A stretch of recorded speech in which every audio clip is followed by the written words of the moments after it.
各位观众，晚上好。晚上好。晚上好。晚上好。晚上好。 The Chinese government has one of the most extensive propaganda networks in the world inside the country, but it also aggressively works to influence how it's perceived outside its borders. Good morning, President Xi! China has invested billions into bolstering its image abroad. Its state-run news outlets push out messages in English around the clock. You're watching CGTN live in Beijing from my room, Washington, D.C. And its diplomats have flocked to Twitter in the last year. But what happens when this massive PR apparatus has to do major damage control? We analyzed thousands of tweets from Chinese state media and official accounts and found 3 dominant messages China wants to project to the world. Here's what we learned. A novel coronavirus hit the Chinese city of Wuhan in January. Early whistleblowers were silenced. People were angry about a government cover-up. 没有病床，没有医药。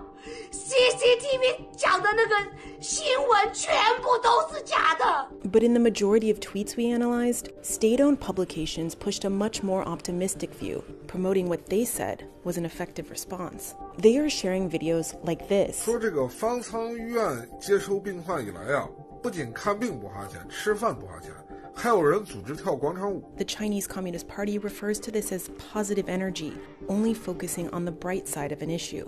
China did take drastic measures to try and stem the outbreak, but that's the only story China wants the world to see.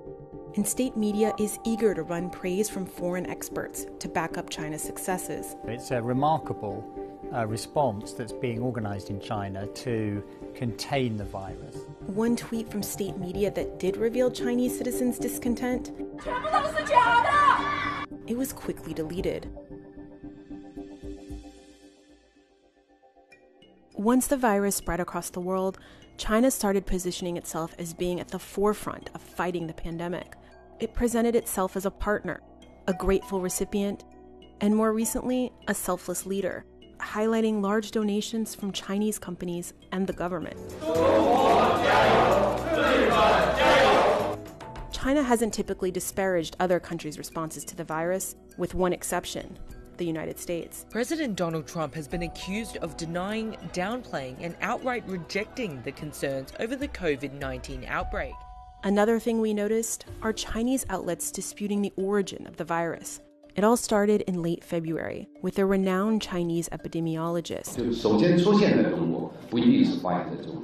Around the same time, the CDC reported the first case in the United States with an unknown origin. A screenshot of the announcement, incorrectly translated in Chinese, began to trend online and was untouched by Chinese government censors. And a high-ranking government spokesperson actively pushed disinformation about where the virus came from. 目前病毒溯源工作仍在进行中，尚无定论。